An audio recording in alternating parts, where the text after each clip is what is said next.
what a day! What a lovely day!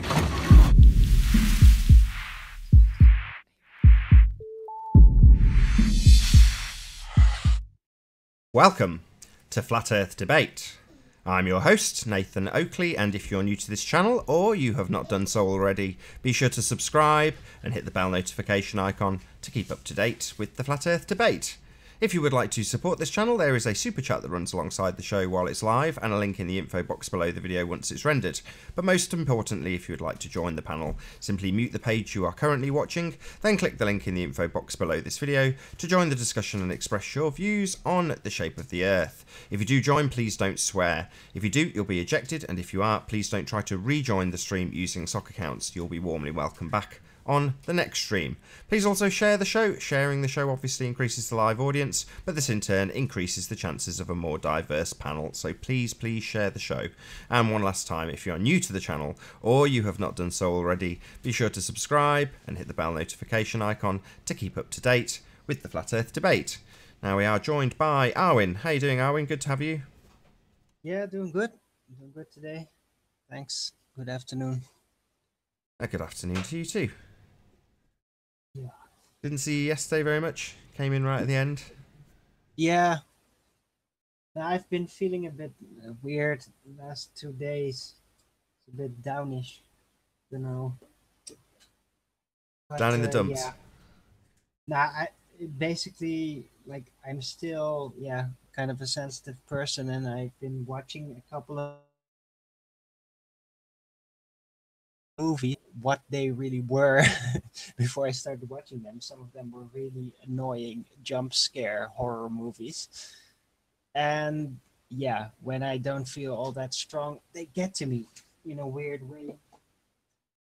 And yeah, so but I finally contacted my healer yesterday, and that helped a lot. Yeah, weird ethereal stuff. Anyway, yeah, feeling a lot better. That's good to know. So, I wasn't really all there with my attention the last 2 days. It's just like feeling really tired. I don't know. But the weather's good. It's nice and sunny, and not too warm. A pretty strong wind now and then, so that's really refreshing. So I like it. It's lovely here. Very nice. Too warm. I only say too warm because I was fitting an oven yesterday, and fitting an oven in itself is hot, and then when you're testing it, it's hot. So generally it was hot. And therefore you're sweating and getting frustrated and angry. Or at least I do. Like installing one, or? Yeah, we've had like 3 cheap ovens, and they've all gone pop after about 2 or 3 years. And I'm sick of cheap ovens, so we bought a decent oven. More expensive than we would normally, and I had to fit it. And it was just too big. Bigger than the last 2, so that caused a bit of a problem. But there we go, I got it in the end. Oh, nice. That's good. Yeah, exciting flat earth related stuff. Ovens. Talking of flat earth related stuff, I just watched, listened to JLB's podcast from about 18 months, maybe 2 years ago. Him versus the heliocentrists. So if you subscribe to JLB, they put an ad out. Don't mess with the... What did he call him? Don't mess with the King Skeptic, I think was the title. And he's got a link to that podcast. But I listened to the whole thing. It was probably 3.5 hours long and maybe a bit less. But yeah, I listened to it from start to finish. Fascinated by the whole thing. It was great. JLB, no. I don't think I've ever really followed him. Yeah, I like JLB. Good stuff. A lot of people don't. He gets a lot of grief, but yeah, I don't care. You know, what other people think of him doesn't concern me in the slightest, really. No. Yeah, I like his material. But he took apart a whole panel of heliocentrists, including Reg Rhetoric and Sean Hufford. So he just tore him an absolute new one. But it's been a while since I've heard arguments that were based on Cavendish. You know, it was first, second, third thing I got into in Flat Earth. So it was one of those arguments that I know well. It's a well-trodden argument, but it's nice to hear it argued again from all that time back then. There we go. Check it out if you haven't already. Subscribe to The JLBs. blowers do still bring it up every now and then. Every time gravitational pull is brought to the table, and they still think that they have proof. So I don't think they really gave it up. Although it is kind of suspicious that they always use steel balls for it, never like lead balls or stone. Oh, forget the experiment. It's preposterous to state that you can use a contraption like that to weigh the Earth is absolutely absurd. But that's the base of their religion. No, but that's not really what it's about. It's not about weighing. That's exactly what it's about. That's exactly what it's for. No, it's basically to prove that there is an attraction between masses. Yeah, and it gives you G. Setup. Yeah, but that gives it's you not G. literally weighing the Earth. It is. That's what it gives you. It gives you the value of G, so you can calculate the value of anything, including Earth. That's the basis of it. That's the point of it. That's what it gives you. Yeah, that's the construct. That's the mechanized construction they latch onto it. But it is basically what it like non-math relatedly does is so-called prove that masses are attracted to each other, basically, and then it gives a calculation to that.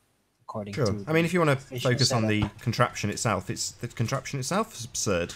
I mean, regardless of the materials it's used, you know, it's balls dangling from a torsion bar. It's absolutely ridiculous to extrapolate anything out from it, if you ask me. But that's the absurdity of heliocentrism. Not necessarily, but it is suspicious that they always use steel balls. And if it's just about weight, then why use a ferrous material? Why always a material that is clearly susceptible to magnetism and electricity? Why not lead balls? Why not stone balls? It's always the freaking steel balls again. You know, that to me is very suspicious. I've always brought that argument to the table.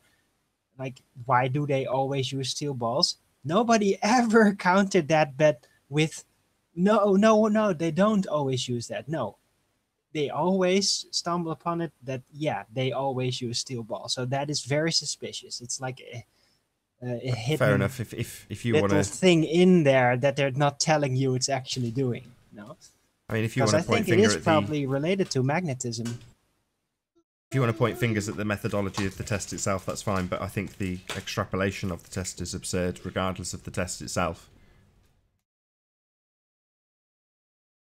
But fair enough. If you want to point fingers at the test, that's fine by me too. You know, the whole thing's a nonsense. Nick is just declaring that I'm lying. You've shown me a video of the Cavendish being done with bowling balls. What? No, you haven't. And that is the most ridiculous thing I've ever heard. How you doing? So good. You can actually try to show me that. Then you have to like post a link or something. But no, you haven't shown me that at all. It's ridiculous. You've never shown me anything, Nick. No, you haven't. Who are you talking to? You don't show anything. You just spam crap and you say you do stuff and you don't do it. Who are you talking to? Nick. Nick. Oh, Nick. Nick without an L. Thanks for watching, Nick. Be sure to share the show. How are you, Nummy? Good. How's it going? Yeah, not bad. No complaints. So. You got the back door, by the way, Owen? Yeah. Stick the link out before I forget. No, John Watson, I've had plenty of baller physics lessons. That's what we got you trolls for, to always shove your BS, your ball shit in our faces. So we know them by heart, whether we like it or not.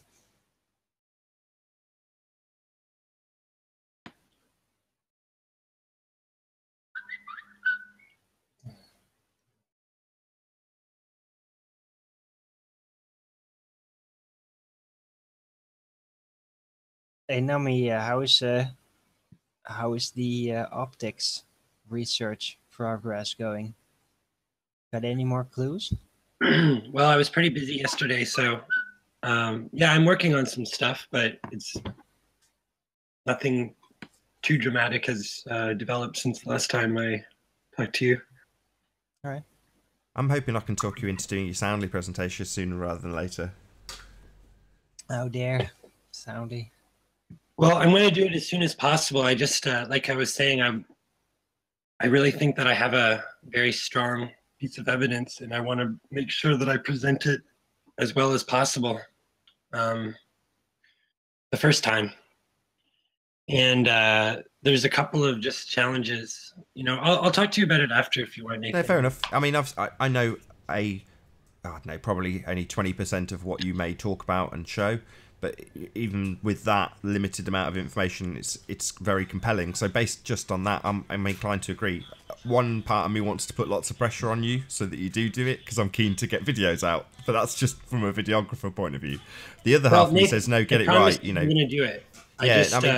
Don't do it for the sake of it. In a way that I feel 100% satisfied with what I'm presenting. And when I was hoping to do it yesterday or today, and then when I started to dig into the material, I just realized there was the presentation that I want to give of the evidence, it needs a bit more fleshing out in order to make it as solid as I think it really can be. And yeah, I'm inclined to agree. It's got to be, if you're going to present it, and again, without giving game away about what you'll be presenting, you've got to present it in a very matter-of-fact, but backed up with a lot of, well, you know what I'm talking about. Yeah. Anywho. Oh, by the way, I'm hoping I can convince Chris Monk to assist me in perhaps creating some visuals to accompany it. I'm sure he'd be willing. He's always keen with things like that. And yeah, have you spoken to him? No, I tried to add him, but I've been busy the last couple of days. So I haven't had the time to try to get him on a call. He's basically Batman in that regard. Sorry? He's basically Batman in that regard. Yeah. Well, I'm sure I'll be able to catch him sometime in the next few days or something, and maybe he can. I'll just see if he's willing to. Maybe if he can't help me, maybe he can give me some pointers about how I could do what I want to do on my own. I'm pretty sure I'll stroke his beard and say, yeah, I can help you with that. The Galileo flat Earth that he is. Yeah. Yeah. Cool. Anyway, I've been commenting on some news sites and alternative sites. It was funny because every now and then, yeah, I get into these. I just have to reply to these overly silly, origin story of world's life and whatever. These types of stories, like, oh yeah, everything is from space. It's from space. It's clearly like new age, heliocentric based stuff they insert, and then I have to basically counter it. How you doing? And I do it not directly saying that it's flat Earth related in any way, but then people do ask questions and do give then typical comments, and it's really hilarious because it's all in Dutch, this specific site. And shout out to Joey for the super chat, much obliged, thank you very much. And then when I read their comments, the funny thing is that the way they write it in Dutch, it's just exactly the same way like Rumpus talks, like the typical math heads talk in English, but the Dutch version. It's just amazing how similar it is. It's just the same way of talking, the same level of arrogance. It's exactly the same. It's almost like they're all the same. They're working from some kind of textbook about how to. No, but it's like a way of speaking. Yeah. It's just it's like the whole character, the whole way, the mannerism, whole way of speaking, the whole way of expression is just perfectly translated into Dutch. It's like they're the same people, but like on another side of the world. Like their character has been copied. They've all been subject to the same language. They've all been subject to the exact same heliocentric programming in that regard. So we are trained to ridicule others in that regard in the Western world. So, but not just with the math and the arguments, also with the whole character, the type of characteristics that come from these people seem to be very similar in nature. They've used those tactics for centuries to convince other societies that used a flat Earth model to adopt the globe, right? It's an ancient form of apologetics that was developed by the, or not ancient, very old form of apologetics formed by the Jesuits who invented the geocentric model. Yeah, but it's not just like the typical defensive response, because I usually don't directly bring up flat Earth, but I do kind of hint at certain things like, yeah, I don't believe there's life outside of the world. Sorry You know, to interrupt. that in that Sorry, Arwen. direction, Can I just... and then they don't Sorry, get all Arwen. aggressive, but they Sorry, do Arwen, can I typically just interrupt give for a the sec? same kind of responses. Obviously It's not. fascinating. Clearly not. Sorry, plain truth. Can I just get you to level up your mic? Can you just say hello? Hey, yeah, okay. Sorry. That's all right. Just you know, I hadn't actually said hello to you yet, but there hadn't been a gap, so I forced one. You should have been sat there for about 5 minutes. Okay. Good to have you. Sorry to interrupt you, Arwen. Yeah, you always do, don't you?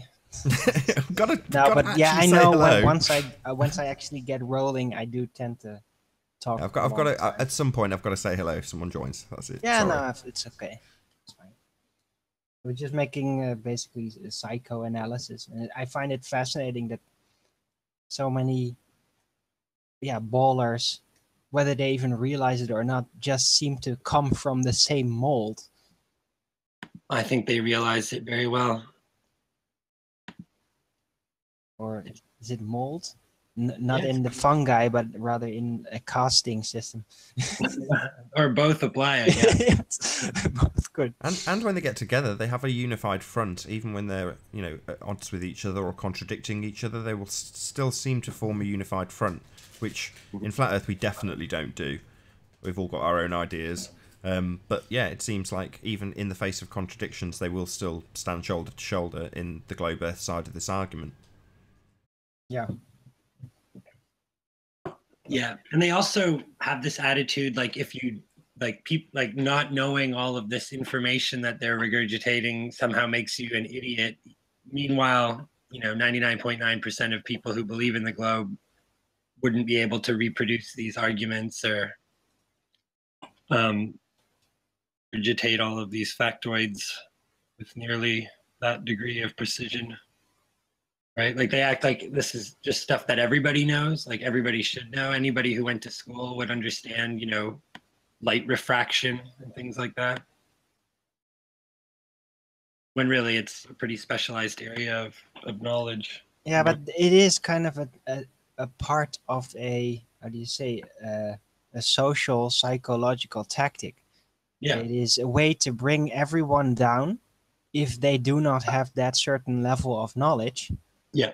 And they're like very happy that, oh, I finally attained that. Then they're very proud of it. And then they immediately like condemn anyone that doesn't know it. It's like, yeah, everybody must know this or you're an idiot.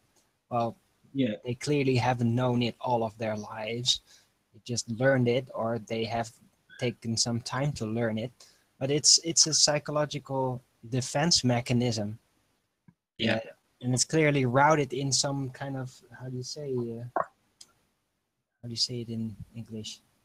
Just not feeling very good about yourself and needing all that knowledge to basically, how do you say, not defend yourself, but yeah, give yourself worth, basically. That's what it's rooted in a lot. Yeah. Sorry, my language is failing me. No, you're doing your English is excellent. Yeah, but I could say it so much better, but I'm not getting the right words. I always feel that way. It's just because I'm no good in the morning, and I always have to get up first thing in the morning and do this. But it's kind of a good challenge. Like I'm operating at like 30% of my normal capacity to speak and think this time of day, but that's okay. I think I'm getting a little bit better as time goes on. You sound fine. Let's see if I can just Google translate the words. I know what you mean. I mean, I used to do these shows first thing in the morning, just to sort of get them out of the way. And, well, Arwen would never be there, wouldn't be out of bed at all. But you are kind of, and you can still taste the toothpaste. You feel like you're taking that little bit extra time to process the words you want to say and things. Yeah. The word I was referring to was they're basically using their knowledge to compensate for their inferiority complex. It's basically the geek disease, you could call it. Well, yeah, I think that in a lot of cases they really believe it, right? And it's just, yeah, they've just got this sense of the, that the people that came before them, they couldn't have all possibly have gotten all these things wrong for so long, which kind of makes sense in a certain way. But then, they don't realize where their models are based on presuppositions. And if you No, but keep, it's not even about that. It's more about a social thing. It is about acceptance. That's really what's in the core of it. yeah, that's what I'm saying, That's right? what makes them feel powerful, because it is the authority. It is the lore of the authority. It is science. It is Yeah, you're saying the same thing. advanced You're saying the same intelligent thing. knowledge. What you call And knowledge and that's acceptance. more important. Yeah, well, it's the same thing though. You're calling it knowledge and acceptance and societal-based understanding. Well, that's the same as a presupposition. It's just the same thing. Yeah. Yeah, but it's in the core. Accuracy is an important motto, but psychologically, it is more important that it is universally accepted by the scientist elites. That is what is most important to them personally, in their feelings. So not really intellectually, but it is just very important that it to be part of that intellectual accepted lore, as it were. Yeah. That's what's really driving them. It's also deep just a inside. perverse obsession with mathematics, right? That Well, yeah, it's not that crazy, because there are so many like highly iconized, respected scientists and theoretical thinkers that have basically declared in their speeches that mathematics is super important and can explain, yeah, you can basically define anything in mathematics. So they're basically just copying that. It's like saint worship, and they try to copy the same type of behavior. well, there's been this effort to try to conflate mathematical proofs with scientific proofs, right? And it's gotten to a point where people are more satisfied with those kind of answers than answers that actually answer the questions that we can pose to physical reality. Mm-hmm. So they just, they get way ahead of themselves. It's like the cosmological models, where clearly they can't test it. Clearly they can't prove it, right? Like, Well, I don't know. this Sometimes I wonder endless if there is just a public face to these cliques of scientists, like their typical speeches, that they would give to the news, that they would have filmed on TV and everything, and what they really talk about in the back room. No, Because they might actually be aware that a lot of it is just like a preaching thing, and that they really are informed about the actual reality. That it's no, that's not my impression. I mean, I used to, not all of them, but I think that some of them, yeah, in the higher circles, that really have the real connections. yeah. Well, I was in a relationship with this girl like a number of years ago for a while, whose father was a physics professor at the University of Toronto. And then her older brother was also I guess he was like a PhD student of physics at the time. And I used to try, I wasn't into anything controversial at the time, but I used to hear them talking about physics, and I would ask them all, I was always kind of geeky about space and things like that. And I would ask them questions, and You were geeky? I can't believe it. But well, yeah, I used to be very a space enthusiast, right? Like Yeah. I was a Me too. really indoctrinated space believer, Yeah. space cultist. But I think that people who went really far with that are well positioned to be flat earthers, right? Because we really understand. I'd already given thought, like I already knew all the wrong answers. So Well, you get confronted with facts, and you take it really seriously because you're a space enthusiast, and then sooner or later it's going to sink in.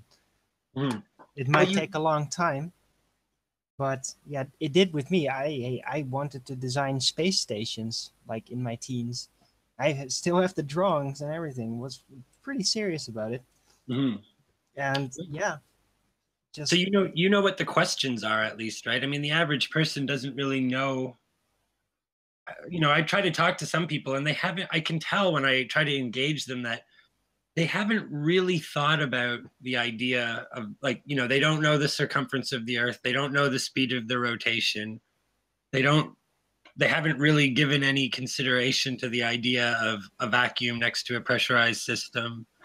They don't yeah. know. Well, I did actually, and I was pretty early on. I've realized like, yeah, I don't know about these spacesuits. There must be something wrong because the only thing that can really work is like a total steel cast robot suit that is around you, because no fabric is basically going to hold. You Yeah. really need like a robot surrounding you, or you're going to just get crushed. You need to be in a perfectly hermetically sealed tank. Yeah. Well, Hey, Alan. I How you realized doing? that pretty early on. Good morning, mentalists. Hey, Alan. Good to have you.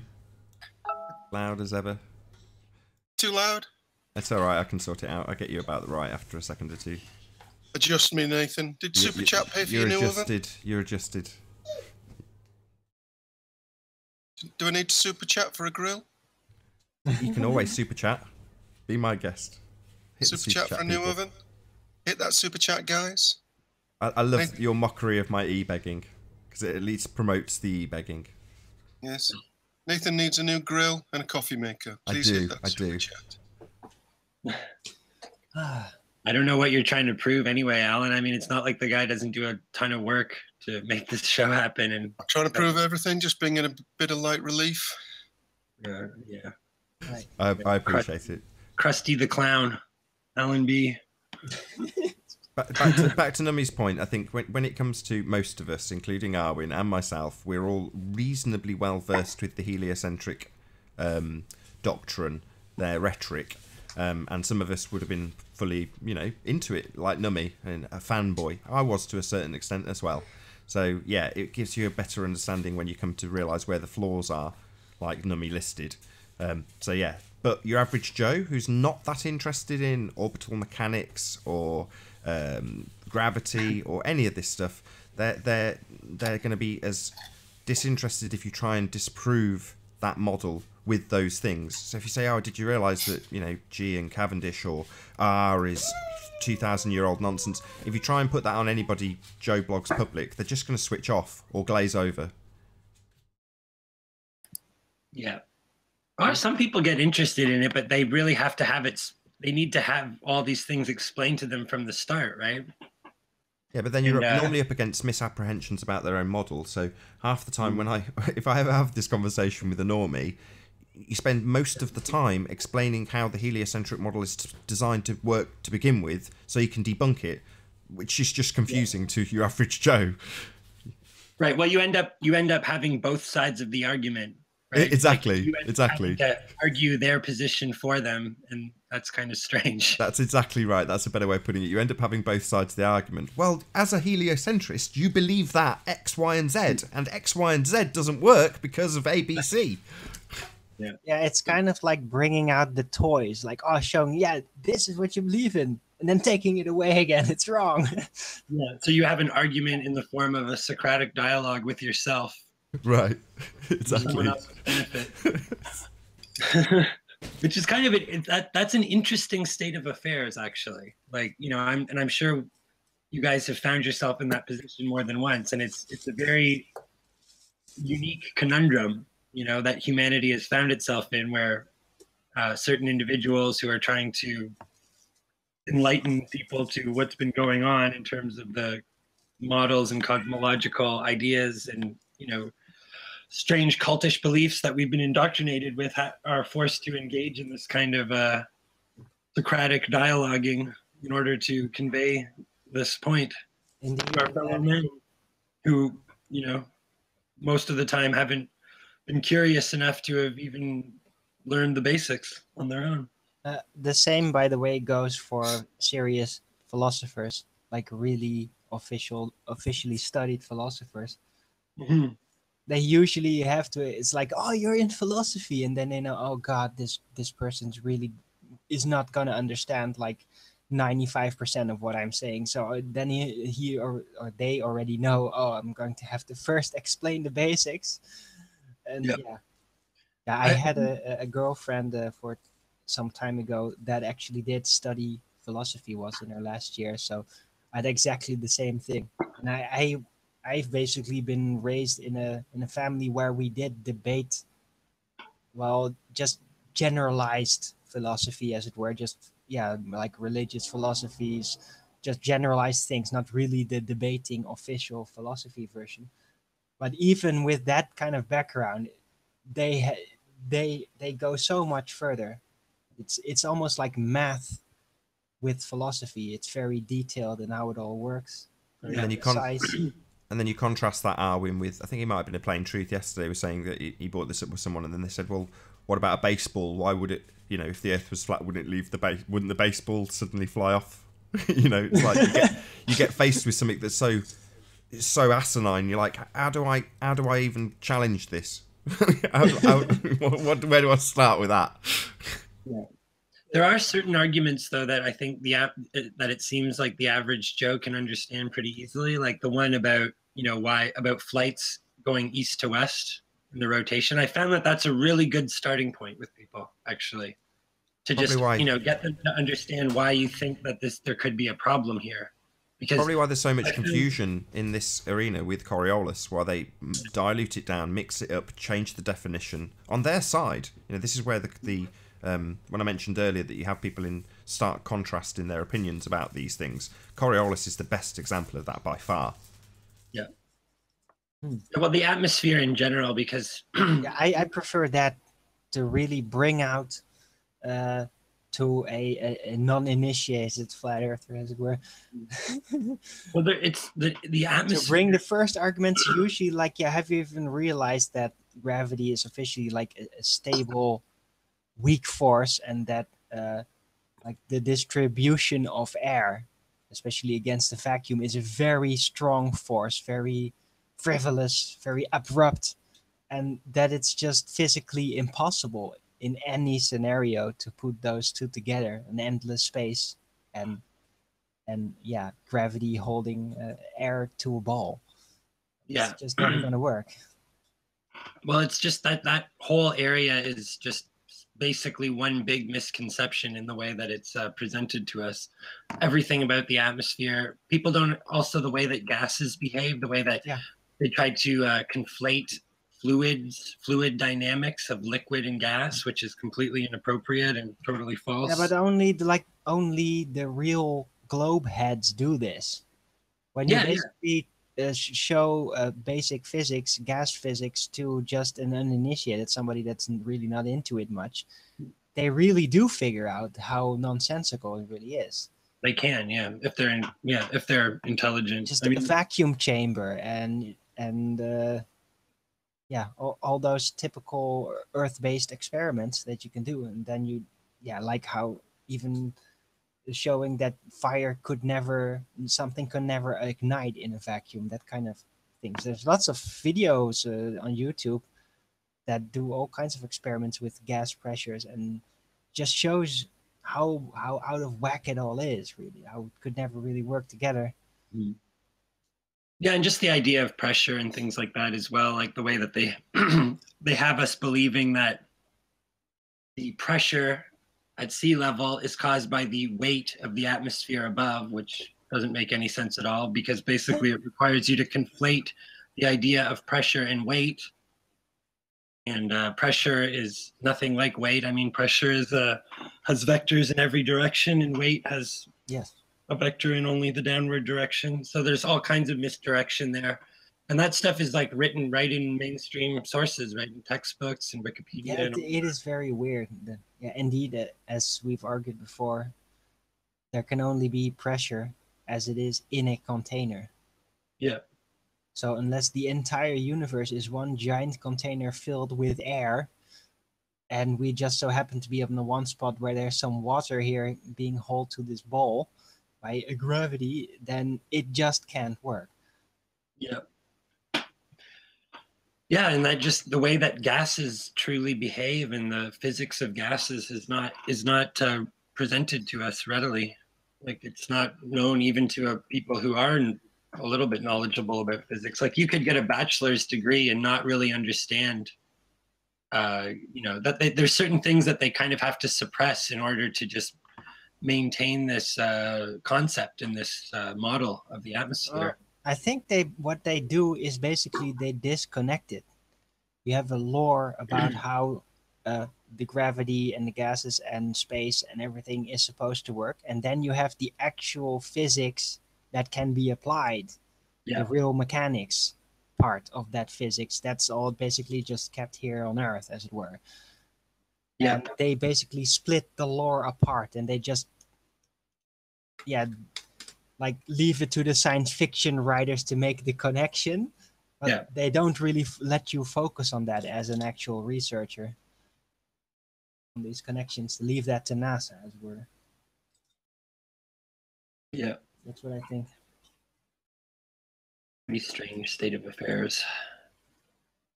It's managing lore and the development of it.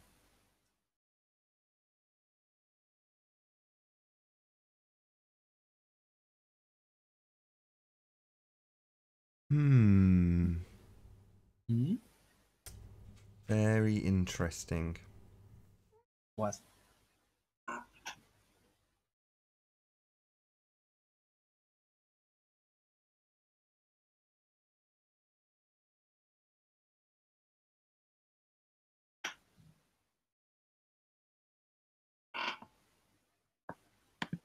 Sleeping Warrior doing in chat? Why don't you get in here, man? I asked him in the chat already. Where you been? Missing you, Sleeping Warrior. You antagonized the ballers enough to get him in. He's getting into a brawl with Slice of Arcane again. He loves to reference that guy.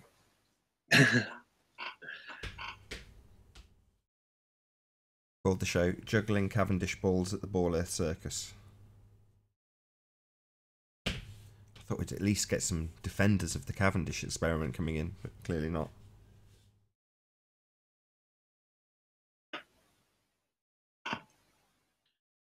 Silly experiments. Irreproducible experiments. Yeah, you can't really call Cavendish experiment an experiment, really, can you? I'm still just really curious to figure out more of the workings of the globe of the heavens, especially the sun. Yeah. Like, I would really like to try and approach the sun, or like see if it is somehow possible to get a camera. Yeah, maybe not with a balloon, maybe some other way, maybe a drone, maybe even a rocket, to see if you can basically, if it's possible to get above the sun. Yeah, it sounds kind of weird, but yeah, that if something like that would be possible, then you could start to prove that, okay, maybe the sun really is some kind of physical disk or a spot in a specific location, apparently, from which the sunlight is coming. I want to approach it, see if it can be approached. And same goes for the moon, but the sun is even more interesting. Well, what's interesting about the sun, right, is that they've invented a whole area of fictional physics, which is like hot fusion, to explain how we can have this perpetually burning or glowing or radiating light source, right? But really, I like the theory about it. It sounds it's like with extreme gravity and extreme heat, anything is possible. Right. But there's no actual, like, if pushed, they're forced to admit that in fact there's no evidence. Like they've never been able to reproduce these conditions in a lab, and they've never been able to, go there directly and somehow measure it or observe it. So it is just a mathematical.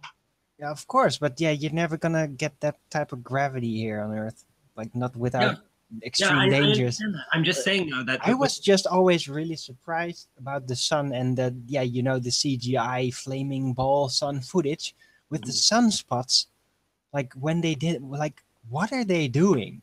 what is that? Is that like part of a CGI algorithm thing that they're trying to like give some sort of a reason as to why sunspots are even there? Because it always made me imagine like, wow, only the surface of the sun is actually burning, and inside of it is like a black hole effect or something. God, what are you two on about? Really They know weird. exactly what the sun is. Haven't you ever heard of spectroscopy? God, what are you morons? What? Yeah. Sorry, I never really got into the mathematical details of it. It's just that footage always fascinated me. Well, The like sun they, CGI. I think what he's referring to is this claim that they know the exact mass of the sun, they know the exact density, they can describe all the layers right down to the core, they know the exact chemical composition of the sun merely by just observing it and Just have a little look. and What's your looking problem? at the light spectrum. What's your problem? You just have a little look at it. What's the problem with that? Just have a little look and then you decide what it is. It's Right. easy. Well, it's like, you know, that the Cavendish experiment was actually, like, the title of the experiment was actually something like weighing the Earth. It wasn't about deriving big G. And it was only later on that somebody went back and somehow extrapolated the idea of big G out of this weighing the Earth experiment. But even this idea that they've, you know, that pretty much all of this, if they didn't really understand the weight of the Earth, then all of their orbital mechanics could never work, right? And but of course they can't weigh the Earth with the Cavendish experiment. It's ridiculous. Yeah, it's absurd. Absolutely absurd. But they claim that they know the precise masses and compositions and of like all the planets in the solar system, and like, you know, just a matter of fact, simple stuff for them to figure out with their mathematical equations, right? So that really just shows you the, like I say, the kind of perverse mathematical bias. But they must be right, Nummy, because if they weren't, how would they be able to fire rockets around this stuff? So there you go, proof made. There you go. There you go, right? So you see how they really locked us down with the whole NASA deception, because without that, it would be, you know, without having to accuse them of fraud, it would be much more arguable.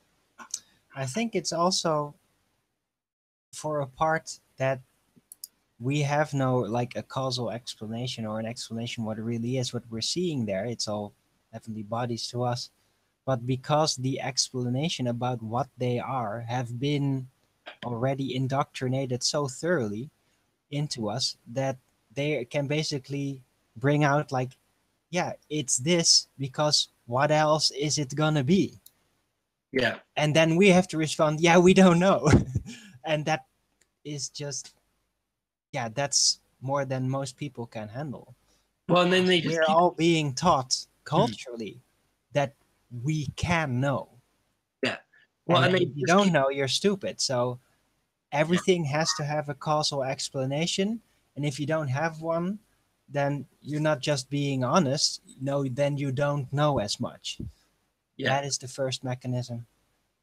Well, and they keep pushing the envelope further and further, right? Like then they go on to claim that they know the masses of the distant stars, and then they can even measure the chemical composition of planets that are nearby to these stars that are, you know, millions of light years away and things like that. It's just absolutely so but they just focus in on a little bit of, well, light or some colors, and then, oh yeah, do a like a spectral analysis comparison on the light spectrum, blah, and then you pick a couple of elements. Oh yeah, it's kind of this color, so it must be in range of these types of elements that must be there.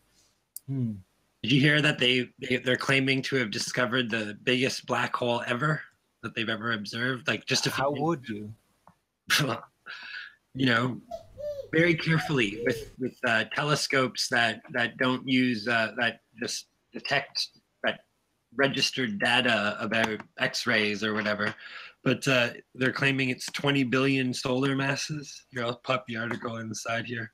Okay. Really funny. Well, when I was still believing in the whole universe theory, what I basically concluded is that there is like a fractal nature in it all, and that there's always going to be a bigger black hole.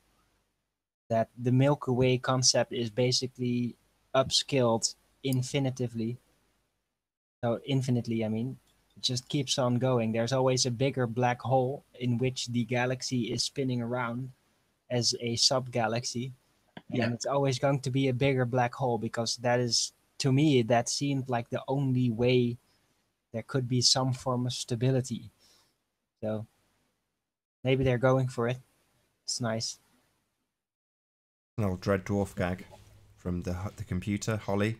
She goes, the thing Oh, about yeah. space, the basic nature of space, its defining feature is that it's black. And the thing about a black hole, the colour of a black hole, your basic black hole colour, is that it's black. So how are you supposed to see them? Yeah. Well, because now they've sort of changed it, right? So that now they have these jets of particles and light. Yeah, Doesn't really exactly. make any sense, but whatever. It doesn't have to make sense. It's all just a bunch of. No. It does kind of make sense theoretically as a science. I love that concept. That basically the galaxy is I bet you twirling love around. that. One side is basically it's twirling around. They based it on the magnetic field. Yeah, And but loving the concept doesn't respected even that. make sense. It actually really doesn't make any sense. Like, there's no evidence. Just doesn't even make mathematical sense. You know? Yeah, but it's still an interesting concept they invented, and it makes some pretty amazing CGI. Well, it's very entertaining. Yeah. Yeah. Hey, if you can think of something, then why not? You know. And I like Why not tell the everybody concept. It about brings that? in all kinds of possibilities. I was always very fascinating. Like, hey, these outward jets, like there must be all kinds of plasma out there being caused by the incredible mass of the black hole and stuff being ejected from it. It must be all completely fractured and broken down to the most fundamental microparticles. And where's all that material gonna go? Yeah. In the vacuum of space surrounding it. I thought it was very fascinating. It is a more recycling concept for the Milky Way. So I really like that. It's much better than, oh, it's just going to fall apart and eventually everything's going to go dead. No. I like the heliocentric I'm very system. much a proponent for an eternal self-recycling universe. There's a lot to be credited to the heliocentric system in terms of its observations of the stars, its mathematical, its fundamental, the way it works. I know it has its contradictions, and I know there are elements that don't work, but what of it that does work has to be admired. You know, it's a very good construct, but it has its flaws. Yeah, it absolutely does. But it also has magnificent, fantastical pictures. Yeah, well, they just, they really exploit the credibility of what they got right to disinform us about pretty much everything else. Like, it's a big dream. Yeah, that's fine tailored to our imagination susceptibilities. What's really interesting to me is that this whole idea that there are billions of stars or even millions, right? Like, where really endless amounts. But there aren't. No, but they're out of view. Their light doesn't reach you. Yeah, I know, but really there's only like 5,000 stars or something like that, and the rest of them can only be we can see. Might have been more though. The rest of them can only be there might have been more stars, and that they all dimmed. The rest of them can only be observed by non-existent space telescopes that don't. Yeah, of course. Yeah, but I don't know what they exactly do with that. If they just use a fractal, or I don't know exactly how that is really working. What they do with like the Hubble telescope. If they're really if they have like an overlay that they put over the observation of the star systems that we see, or that it's just completely CGI every step of the way, something they invented. I don't know. Yeah, I don't know exactly. I mean, I think it would be pretty hard to determine. It would take a ton of work. I mean, it would be an interesting job for somebody to try to reverse engineer whatever it is they're doing to generate their data. But but you know, if you try to like, you can actually get at this data, you can download it, but it's all in data form, right? It's not actually, it's not like you're dealing with actual images. It's just ones and zeros, basically, like big readouts. So it just becomes this monumental task of trying to statistically analyze great gobs of meaningless numbers. And I don't know. I think that they do use like raw footage, raw pictures, and then unleash the fractal onto it. Basically, have it filled in, artistically interpreted. I don't think they do that. You know, it's also like one thing that I was interested in sort of before Flat Earth was that's very difficult to actually research and seemingly is a bit of a, you know, a naked emperor, as it were, is if you try to research the history of the concept of galaxies, because, you know, galaxies, the theory of galaxies, or the idea that we're in a galaxy among other galaxies, wasn't developed until the 30s. Yeah. And so I was like, you know, I was curious. I was like, okay, so what is the evidence? Like, how do they know where we are in our galaxy? The galaxy, the Milky Way concept is based on the thicker band of stars as part of the globe of the heavens. I think you'll find it wasn't a round band, so that must be the disk of the Milky Way in which we are. Yeah, I know, but if you actually try to look at like what was the actual data that they used to pinpoint us in it, and like how are they modeling it, and you know how did they construct this whole concept that you can't actually. Yeah, that's pretty obvious how they did it. It's just like, oh look, we got this model. So where's Earth? Yeah, it's somewhere over there. Yeah, I know, but this model, you can't even there's no like it has no history. Like you can't actually find any information about how they constructed the model in the first place. Like it's actually an empty it looked box. really cool, didn't it? No, No, it's nonsense. I thought it was Copernicus. Nonsense. I thought it was No, Copernicus. it's an empty box. I thought it was No. Copernicus that. You show us that. Where do you think the term galaxies comes from? It's from the Greek word galaxies kuklos. Oh, okay. So that's the proof that galaxies exist. No, but they saw it's well documented. They saw they called it and translated as the Milky Circle, which was the Milky Way. Yeah, I understand that. So that's quite a bit earlier than the 1930s that you said before. Sorry, I think what he's saying, Alan, is the concept of them being physical entities that could be travelled to at the great distances, as opposed to the observations of the light travelling around in the sky. What about Herschel in the 18th century? No, there was no galactic theory in the 18th century. So, How did they determine what the Milky Way? Alan, are you saying that the Greeks did not just believe it was a ball because they were so smart, but that they also realized that there's a giant, almost seemingly endless space out there, that they embraced all of that? Well, Really? the translation of galaxies kuklos is Milky Circle, Arwin. Yeah, but does that automatically imply a giant outer space with gaseous No, they had no balls idea what and it all was. that? Or is it Right, just there an we go. observation We're all in of the globe agreement. of the heavens? We're all in agreement. Happy days. I'm just saying that if you look for the data that that they use to pinpoint our location in the galaxy and sort of orient all of the galactic objects into 3 dimensions, there's no data. It's just an empty box. Whatever the history of the concept notwithstanding, I'm just saying that you can't actually even find any explanation of this concept. Like, it's just the emperor wears no clothes. It's amazing. You've not Totally bankrupt idea. So tell us then, Alan, what primary source information have you got? Well, you could look at the Greeks, Galileo. Okay, what primary source information have you got for Galileo? Hold on. Galileo, what have you got? Charles Messier in What the 1700s. primary source information have you got for Galileo? Well, he looked at the Milky Way through a telescope. No, don't tell me what he did. What primary source information do you have for his existence in the first place? Galileo was an Italian. Hold on, Owen. What primary source information can you direct me to that even proves Galileo existed. Do you want me to put some links? Yeah. What primary source information have you got? Okay, I'll post some links. But for Nummy to say there was nothing until the 1930s is ridiculous. Well, you tell me, when's this primary source information dated? Just hold on.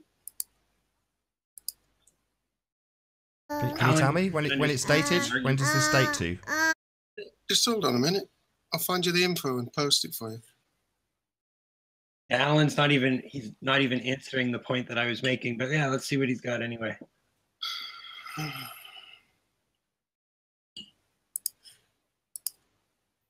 What was the point you're making? You seem to say a lot, but never come to a point.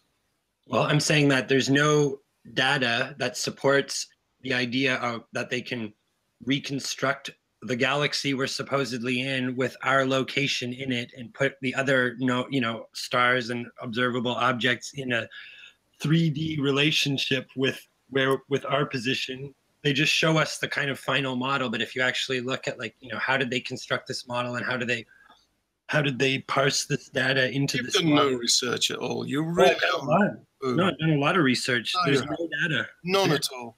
If you'd done any research at all, you could not come to that conclusion. Oh yeah, prove it. You're not going to be able to. Okay, I'll give you till tomorrow. If you can show me where I'm going. To prove that you're an idiot? Yeah. Come on, don't go there, Alan. No, try to prove that I'm an idiot. We'll see who's an idiot, Alan. Sorry, this is a website. This isn't. I wouldn't really qualify this as primary source information. This has been made. Well, you want a bit of history of who he was and what he did. There you go. Did you not listen to what I asked you for? What is your primary? Toast to the new oven. Try to listen, Alan. Primary source information, not some website that's been made in the last couple of years. I can make a website and declare whatever I like on it. Do you want the pariah's paper and me to hand it to you, hand deliver it? Have you got that? Oh. Have you seen it? You're impossible. Have you seen it? You've just asserted that there's a papyrus paper that will detail the existence of a 500-year-old character. So do you have a papyrus paper that proves this in your view? I think you could probably find his work in a museum. Not probably could. What primary source information do you, Alan, have for the existence of this character called Galileo? I'm asking you what primary source information you have, not what I can go and sort out, not what I can Google search, not what I can direct you to. This is your assertion, and I'm asking you to prove it. It's simple. No. Oh, Nathan, no is not an argument. No. Nathan, oh, right. I'm no. Even looking at the site, there is no... I'll take that as a no. I have no primary source information to back my assertion that this person even exists. Not a single reference to the Milky Way or... The Milky Way... Galileo only worked on the heliocentric system, on our solar system. That's the only thing he worked on. Numpty, the Milky Way reference was the Greeks, not Galileo. Open your ears. Well, this has absolutely nothing to do with what I was arguing. So that's what I figured you were going to do. Look, the Milky Way is just the thicker band of stars. It's not even a thicker band of stars, though. It is. It's a light of stars. It's full of stars. It's not full of stars. It's just...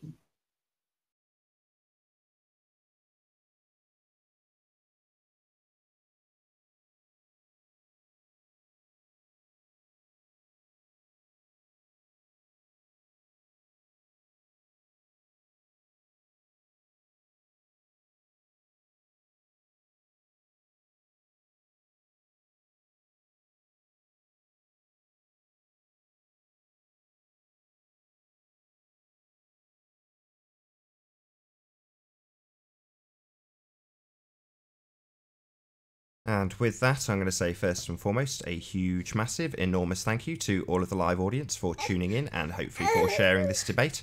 And also a massive, huge, enormous thank you to all of the debating panel for making this debate possible. If you've not done so already, be sure to like, comment, share and subscribe. I've been Nathan Oakley and I'll see you all in the next video. Oh, what a day! What a lovely day!